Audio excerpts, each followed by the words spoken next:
皆様こんにちは。フラメンコギタリストの石井かなおです。今回はですね、フラメンコにおける変則チューニングについてと、まだ多分これからずっと進化していくはずなんですが、今の時点での到達点と思われるエル・ビエヒンというギタリストにフォーカスしてお伝えできればと思っております。フラメンコギターって他のジャンルと比べておそらく圧倒的に変則チューニングで弾くことって少ないんですね。フラメンコギターの黎明期に生み出された変則チューニングがほぼ唯一にして凄まじい発明だったんですよ。ロンデーニャっていう本来リズムなしでルバートで弾かれる曲で、これを生み出したのがフラメンコギターの始祖と言われているラモン・モントージャ1879年生まれ19世紀の人ですよね。このロンデーニャのチューニングの完成度が高すぎて、そこからおそらく100年ぐらいみんな割と変則チューニングにはノータッチだったんですよ。まずこのラモン・モントージャの偉大なロンデーニャについてお伝えしたいんですけど、基本的にはノーマルチューニングの6弦だけ1音下げて D にして D、A、D、G、D、E ドロップ D チューニングっていうのがあるんですよ。このドロップ D チューニングに関してはアコースティックギターとかクラシックギタージャンルに関わらずほぼ全てのギタリストにとって必須です。ギタリストにとってはこの D のキー D メジャーのキーとか D マイナーのキーっていうのが弾きやすいっていう利点があるんです。フラメンコでもサンブラっていう曲が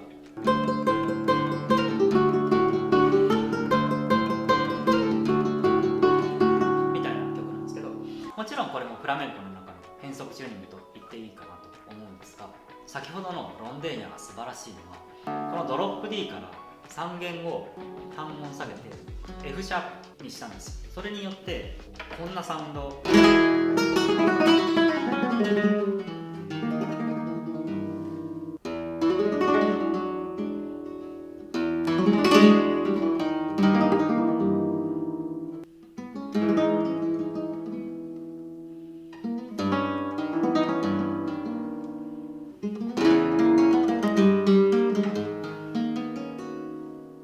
フラメンコなんですけど、宇宙的コズミックなサウンド、空から降りてくるような宗教的な感じがあったりとか、これがもう100年以上前に作り出されたとは思えない感性、モダンさを伴っている。補足すると、このロンデーニャは変則チューニングではいつも1つのキーで演奏される曲で、調合でいうとシャープが3つつく F シャープマイナーキーですね。フラメンコ的にはトニックのコードが C7 っていうコードになります。でそこから年月を経て変則チューニングへの探求はもちろんあったと思うんですよ。いろんなギタリストが多分挑戦してるはずなんですけど、そうですね、思いつくとこだとエステバン・サンルーカルっていうギタリストのマンティージャ・デ・フェリアの曲がロンデーニャじゃなくて最初のドロップ D チューニングプラス5弦を G に下げて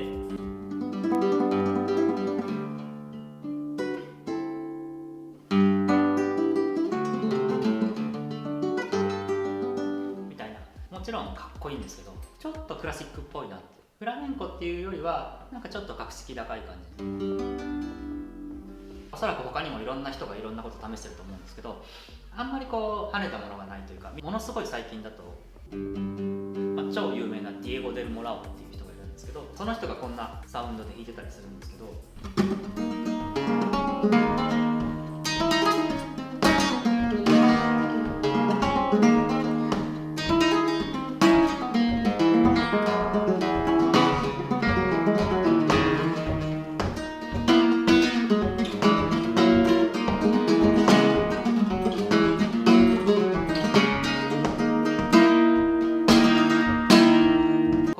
輸入物でアイリッシュとかアコギの世界では有名なダドガドチューニングっていう、皆さんこんな感じのやつはよく聞いたことがあると思うんですけど、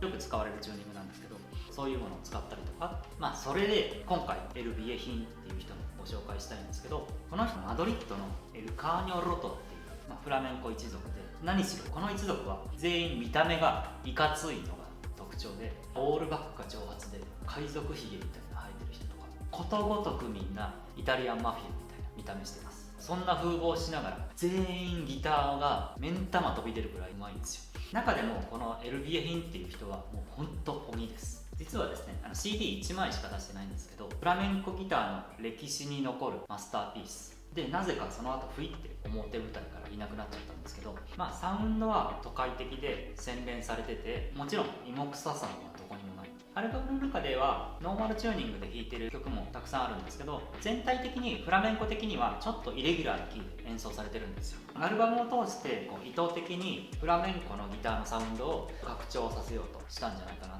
ストリングスとかエレキベースとか入れてるんですけど、お前ら立場わきまえてるっていう雰囲気で完璧にコントロールされてる。なんでこのメロディーの後にこんな斬新な展開が来るのとか、なんか今すげえかっこいいメロディーが通り過ぎたけど何が起きてたんだろうみたいなのの繰り返しみたいな、ある意味つかみどころがないというか、多分この人の発想としては踊り伴奏がベースにあるんじゃないかと思うんですよね。父親がダンサーだったんじゃないかなと。踊り伴奏においてはメロディーをぶった切ってフレーズを締めたりとか、強引に次の展開に持ってったりとかすることが多いんですよ。だからそういう作曲方法とかそういうボキャブラリーになったんじゃないかなと思うんですよね。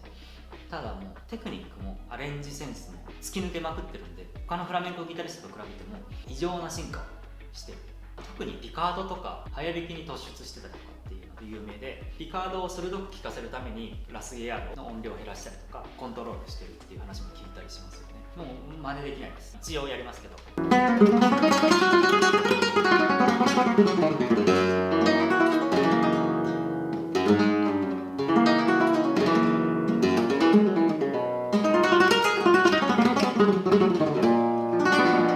僕の100倍ぐらいの正確さと100倍ぐらいのスピード感、あと作曲に隙がないんですけど、ちょっと可愛らしさというか、こんな感じのフレーズとか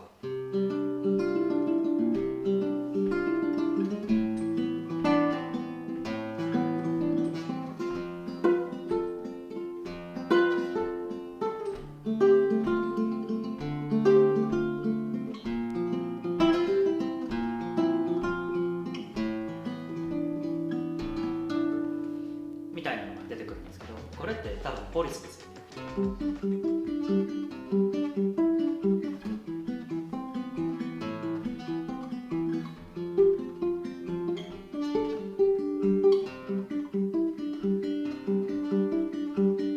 で、本題の変則チューニングに戻すと、一応前段があって、パコ・デ・ルシアっていう人が1987年のアルバムのラ・カニャーダっていう曲で、さっき紹介したアイリッシュっぽいダドガドチューニングの6弦の D を A まで思いっきり下げちゃって AADGAD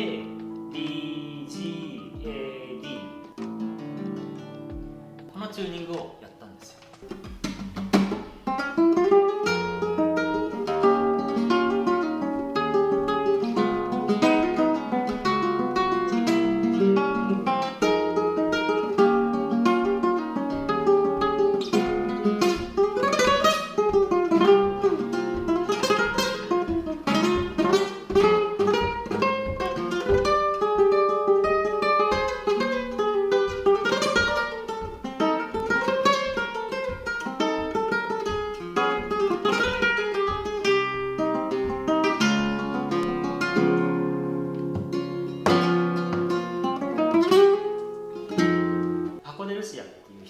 偉大すぎるのでまたちょっと紹介しますが、ダドガドは置いといて、このベース音を D よりもさらに下に下げたっていうことがフラメンコギターにとっては革新的だったんですよ。このエルビエヒンがそのアイディアの延長で、他は至って普通のノーマルチューニングなんですけど、6弦だけを B とか C まで落として弾き始めた。このエルビエヒンっていう人が始めたかどうかは実は定かじゃないんですけど、でも何しろこの人が恐ろしくクールな使い方をしたんですよ。6弦を変えただけなんですけど、もう現代のフラメンコギタリストたちには必須科目になっちゃったんですよ。どっちかっていうと C ベースはあまり使われなくて B ベースの方が重要ですね。C ベースを紹介すると、こっちはちょっと動きがあって色彩感があるサウンド、ドミナントペダル。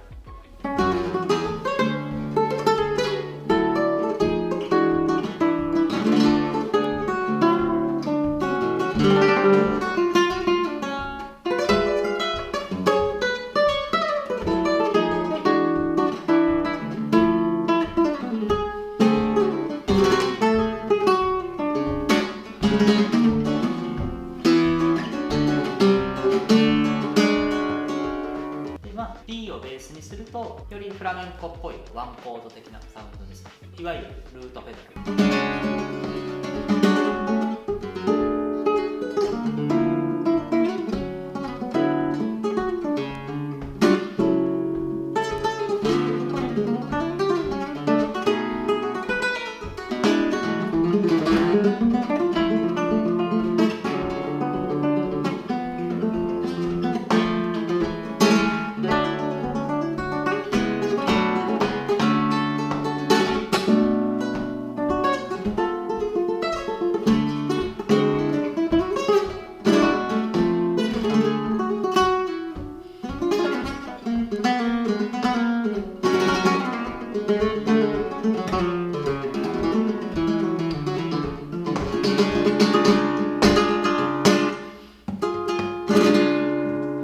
響きに厚みが出ますよね。今回のまとめですけども、変則チューニングっていう題名で取り上げましたが、実際のところほぼ2個ですね。ロンデーニャとドロップ B チューニングを頭に留めておいてもらえれば OK かなと。一応説明欄で今回紹介したチューニングをまとめておきます。ここでなんでフラメンコギターでそんなに変則チューニングが発展しなかったかっていう背景をちょっと考察すると、ギターって結構チューニング繊細で6本のバランス取るのすごい難しいんですよ。若干ちょっと時間かかっちゃうんですよね。フラメンコギターって伴奏楽器なんで、伴奏の現場とかでいちいちチューニングとか変えてると歌い手とかが